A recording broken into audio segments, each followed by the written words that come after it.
और इस वक्त एक बहुत बड़ी खबर आ रही है रांची से। खबर क्या है? सूर्य हांसदा के एनकाउंटर से जुड़ी याचिका है। उनके सूर्य हांसदा के एनकाउंटर को चुनौती देने वाली याचिका हाईकोर्ट ने स्वीकार कर ली है और दुर्गा पूजा के बाद कभी भी इस मामले में सुनवाई हो सकती है, होगी, तय है। जस्टिस अंबुजनाथ की अदालत में इस मामले की सुनवाई होगी।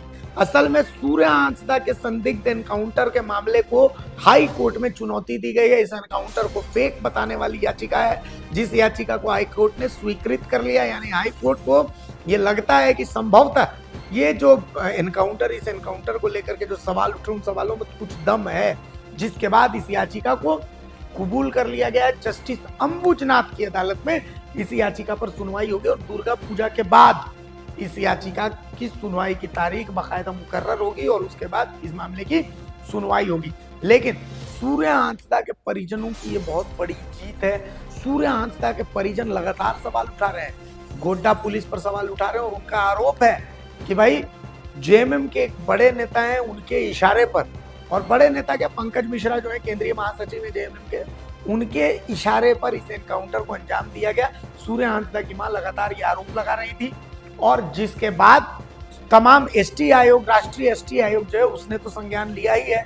एसटी आयोग ने बाकायदा अपनी चिट्ठी जारी की और इस एनकाउंटर को संदिग्ध माना है और इस मामले में बाकायदा गोड्डा एसपी, गोड्डा के डीसी को भी नोटिस जारी किया है।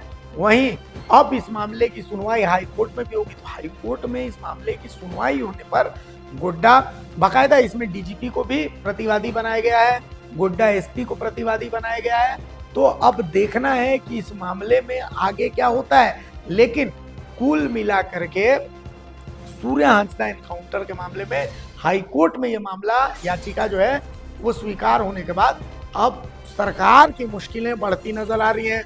High court, national commission of scheduled tribe, हर तरफ से सरकार इस मामले में चौतरफा घिरती नजर आ रही है। तो अब देखना है कि हाई कोर्ट इस मामले की सुनवाई कब करता है और इस सुनवाई के बाद क्या कुछ निकल करके आता है। और इधर तो सुनवाई हो ही रही है, साथ में national commission of scheduled tribe में भी इस मामले की सुनवाई हो रही है। इस मामले को लेकर के नोटिस वगैरह सब कुछ जारी किया जा चुका है। तो अब उधर भी नजर रहेगी कि उधर भी national commission of scheduled tribe की तरफ से भी इस मामले में क्या कुछ निकल करके आता है।